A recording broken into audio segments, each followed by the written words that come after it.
김경국TV 시작하겠습니다.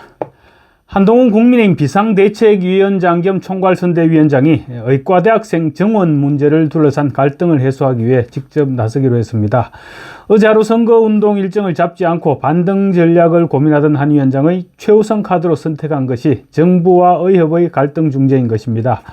의대생 정원 문제는 국민들은 물론이고 야당에서조차 필요성에 대해서는 공감하는 현안입니다. 그럼에도 불구하고 의과대학생과 전공의 등의 반발이 장기화되면서 국민들의 피로감을 느끼고 있는 사안입니다. 의대생 정원과 관련한 정부의 최초 발표 시 윤석열 대통령의 지지율이 국정운영 지지도가 상승했을 정도로 국민들로부터 환영을 받기도 했던 그런 정책입니다. 한 위원장은 오늘 오전 중앙선거대책위원회 회의에서 오후에 전국 의대교수협의회 간부들과 현안을 논의하기 위해 만날 예정이라고 밝혔습니다. 이번 회동은 의대교수협의회 측에서 먼저 연락해서 만나기로 성사되었는데, 당초에 의대교수협의회 측에서 당사로 방문하겠다 이렇게 얘기했는데 한 위원장이 현장도 직접 한번 보고 싶다 그렇게 해서 병원에서 만나기로 했습니다. 박정하 선대위 공보단장은 한 위원장이 중재 역할을 하는 것이냐 이런 질문에 예단에서 말하기는 어렵지만 우선 진정성이 있는 자세로 정부와 의료계 간 대화의 물꼬를 트보자 하는 취지에서 만나기로 했다고 밝혔습니다. 그간 국민의힘 내부에서는 최근 윤석열 대통령과 국민의힘 지지율 동반 하락 원인 중 하나로 장기화되고 있는 의료 대란에 대한 국민 피로 누적을 꼽으면서 한 위원장이 적극 중재에 나서야 한다 이런 목소리가 높아졌던 것도 사실입니다. 의대생 정원과 관련한 정부 정책의 방향성은 사실 옳은 것이란 여론은 이미 조성됐습니다. 그렇지만 예상외로 반발이 강한 의협을 설득하지 못하고 있는 것인데, 한 위원장이 정치적으로 타협안을 제시해서 대화 분위기를 유도할 경우 중도층을 끌어오는데 결정적인 역할을 할 수 있을 것으로도 기대되고 있습니다. 특히 어제 정부의 의대 입학 정원 정책에 반대하는 집단행동에 참여하지 않은 의대생들이 의대협, 그러니까 대한의과대학과 의학전문대학원 학생협회 이런 의대협과 각 학교에 요구하는 긴급 성명을 내놓았는데, 이 부분에 대한 의대교수 협의회 측이 어떤 입장을 표명할지도 주목됩니다.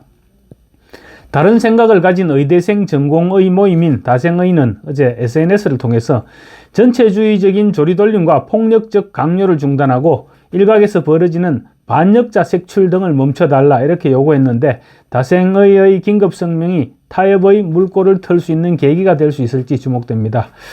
여권 내부에서는 사실상 한 위원장의 원맨쇼로 진행되고 있는 선거 캠페인으로는 선거를 반전시키기가 쉽지 않다, 이런 공감대가 형성되어 있는데, 따라서 선거운동 컨셉을 조정해야 된다는 의견이 지금 제기되어 오고 있는 상태입니다. 한 위원장이 어제 하루 반등 전략을 고민한 결과 현장 방문보다는 여당으로서 실행 가능한 정책적인 측면에서 집중함으로써 민주당과 차별화를 시도하는 쪽으로 방향을 잡은 것이 아니냐 이런 분석이 가능할 것 같습니다.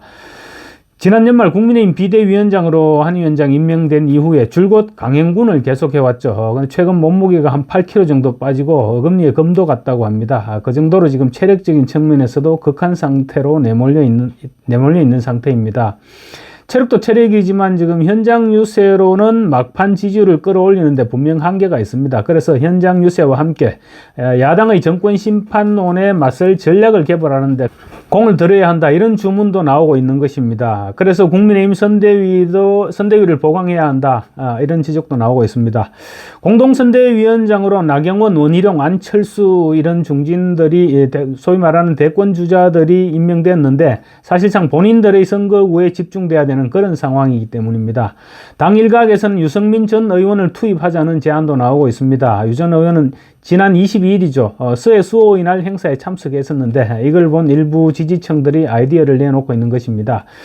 그렇지만 유 전 의원은 지금 보수 핵심 지지층에서 탐탁찮게 생각하고 있는 점이 고민이죠. 만약 유 전 의원을 투입해서 선거에 도움이 될 수 있다면 지금 찬밥 더운밥 가릴 때는 아닌 만큼 못할 것도 없다 이런 주장도 상당합니다. 물론 그런 판단을 내린다면 핵심 지지층에 대한 설득이 우선돼야 할 것으로 보이기는 합니다. 그래서 한 위원장이 이번 주 박근혜 전 대통령의 대구 사저를 방문하는데, 박 전 대통령이 유 전 의원을 정치적으로 사면해 준다면 보수 결집에 도움이 될 것이다 이런 아이디어도 나오고 있습니다. 어쨌거나 지금 국민의힘에 필요한 것은 민생정책과 인물인 것은 분명해 보입니다. 그런 가운데 이재명 대표가 또 망언을 내놓았습니다. 이번에는 강원도 무시입니다. 이 대표는 어제 경기도를 경기 남북도로 분도하면 경기 북도는 강원서도로 전락할 가능성이 높다, 이렇게 말했습니다. 강원서도로 전락한다, 이런 표현은 분명히 강원도를 폄하하는, 비하하는 발언이죠. 강원도를 전락의 대명사로 활용한 셈입니다. 이재명 대표의 잠재의식 속에는 강원도를 그만큼 덜 떨어진 지방으로 생각하고 있다, 이런 방정인 셈입니다. 강원도민 입장에서는 당연히 기분 나쁠 수밖에 없는 그런 발언이죠. 민주당의 가장 큰 골칫덩어리는 바로 이재명 대표의 입이라는 것이 다시 한번 입증되고 있는 것입니다. 한동훈 위원장은 이재명 대표가 경기도보다 강원도가 못한 곳이다 라는 인식을 가지고 계신 것 같은데, 그건 대단히 오만하고 쌀이에도 맞지 않는 주장이다. 153만 강원특별자치도민에게 사죄해야 한다 라고 말했습니다. 국민의힘 원주시 가벌에 출마한 박정하 김완섭 후보는 공동 입장문을 통해서 이 대표의 강원도 전락 발언에 대한 즉각적인 사과를 요구하고, 해당 지역에 출마한 민주당 원창묵, 송기현 후보에게는 이재명 망언에 대한 입장을 밝히라, 이렇게 촉구했습니다. 아마 강원도에 출마한 국민의힘 후보들 모두 일제히 지금 상대당 후보들에 대해서 강원도에 대한 입장을 밝힐 것을 요구하지 않을까, 이렇게 생각됩니다. 박정하 의원 등은 강원도로 전락이라니 귀를 의심하지 않을 수 없는 명백한 강원도 비하 발언이다, 이렇게 하면서 사과를 요구했습니다. 전락이라는 말의 사전적 의미는 아래로 굴러 떨어져 타락한 것, 이런 것이 이렇게 정의되어 있습니다. 그러니까 결국 이재명 대표와 민주당의 강원도에 대한 인식을 이번에 제대로 알 수 있게 되었다, 이런 주장이 가능할 것 같습니다. 이재명 대표의 망은 이전에 최근 민주당의 행태에서도 강원도 비하라는 비난을 자초한 측면이 강하다, 이렇게 볼 수 있습니다. 무슨 얘기냐면 이광재 전 강원도지사, 그리고 김우영 전 민주당 강원도당 위원장이 모두 강원도를 버리고 지금 수도권에서 이번 총선에 출마했습니다. 박정하 의원은 민주당과 이재명 대표의 강원도 무시는 하루 이틀 일이 아니다. 현재 분당갑 후보로 나선 민주당 이광재 후보는 원주를 발전시키라고 국회의원을 뽑아줬더니 도지사에 출마한다면서 2년 만에 원주를 버리고 갔다. 그러더니 이번에는 분당으로 가버렸다. 원주와 강원도는 그저 본인 정치 야망을 위한 놀이터에 불과했다, 이렇게 비판했습니다. 그러면서 민주당은 얼마 전까지 강원도당 위원장이었던 친명 김우영 후보를 서울 은평을로 자객 공천했다. 지난 지방선거 때는 강릉시장 후보로 출마했던 사람이 이번에는 비명숙청 도구로 사용됐다, 이렇게 주장했습니다.